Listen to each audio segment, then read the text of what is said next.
you're here. Have some fruit juice. I got it specially for you two.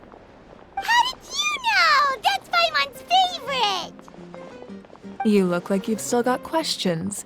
Ask away.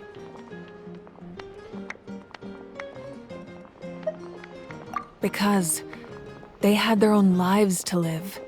The thought of telling them, abandon your families and everyone you love, and come with me to the end of time, for in 500 years Natlan will be destroyed, it seemed too cruel.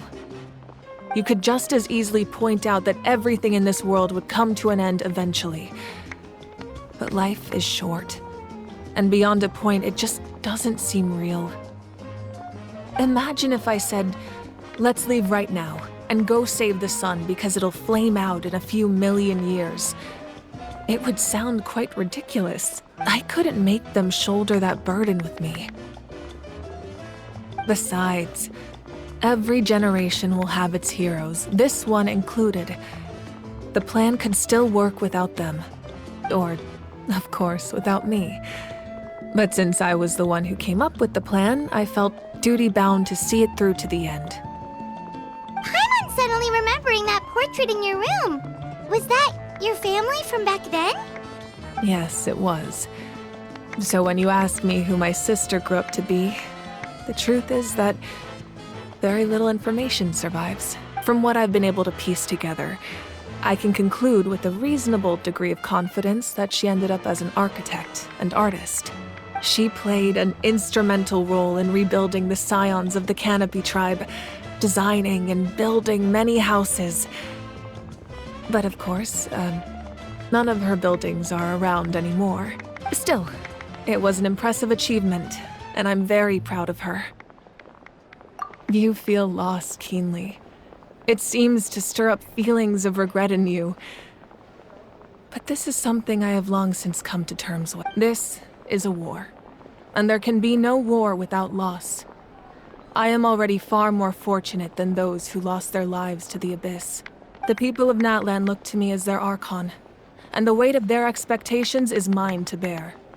I must see our fate through to the very end, no matter what I may find there.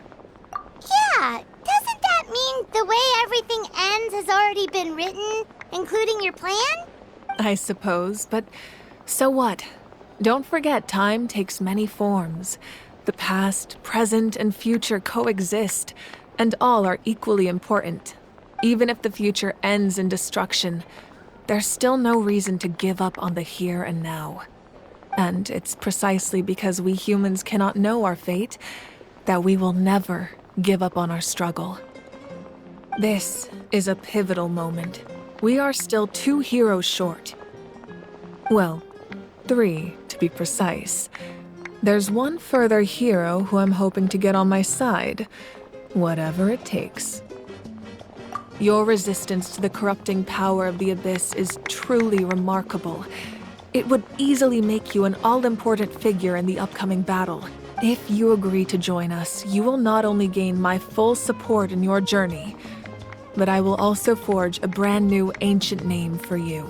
Ancient names can be full. They can. Several strict conditions must be met, but if they couldn't be forged at all, then the number of them in circulation would have long dwindled to 0. Possessing an ancient name would mean that your adventures in Natlan are recorded in full. Your stories would be remembered by our people for all the years to come. The Ode of Resurrection may have temporarily lost its power, but still, take this as my personal guarantee that I shall never let you fall. Just like in the Night Kingdom, I will be there for you. That is a promise I will fulfill at all costs. This nation always honors its heroes.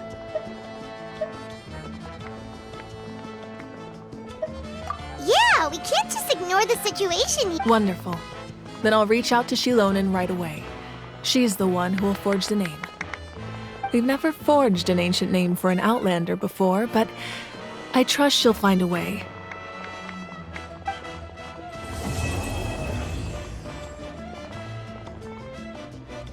My lord, we've received word that the Pyro Archon has lost much of her power.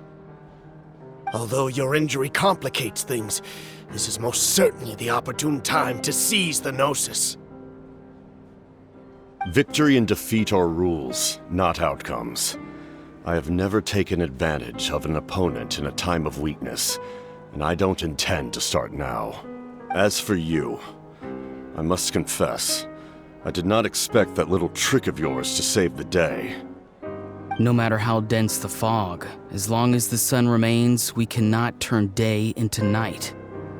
She could have dispelled it. She simply chose not to. You don't have much time, and you're injured on top of that. What do you plan to do next? I'm beginning to see just how useful you may turn out to be. You heard something from here, didn't you?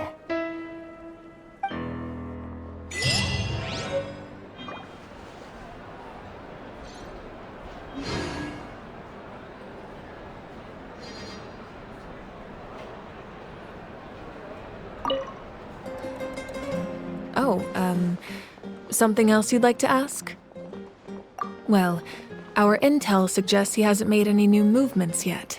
Although Kenichi's investigation helped us confirm that he's being aided by someone from the Masters of the Nightwind. I'm getting closer to narrowing down who that may be, but it's still unclear whether this person aided the captain out of willingness or coercion.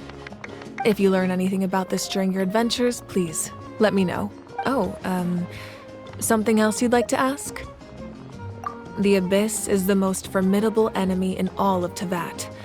In the beginning, it took failure and tragedy to even begin to learn how to fight back.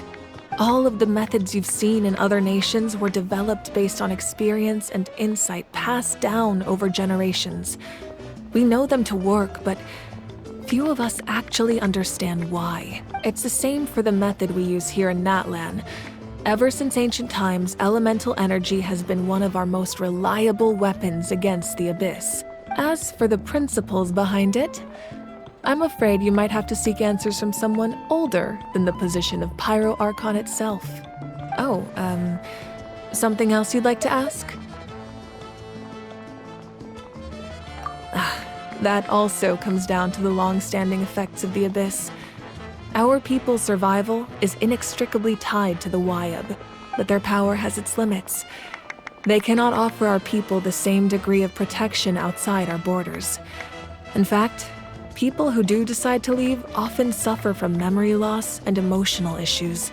Everyone in Natlan understands this. That's why our people never leave without a good cause. Even if someone is left with no choice, the chief of their tribe must seek approval with the Wyab to grant them leave. And the Wyab have always been very strict about granting that approval, since extending protection beyond our borders means consuming power reserved for our fight against the Abyss. Still, there's no need to worry. The Wyab extend their protection to all within Natlan, including visitors from afar. Oh, something else you'd like to ask?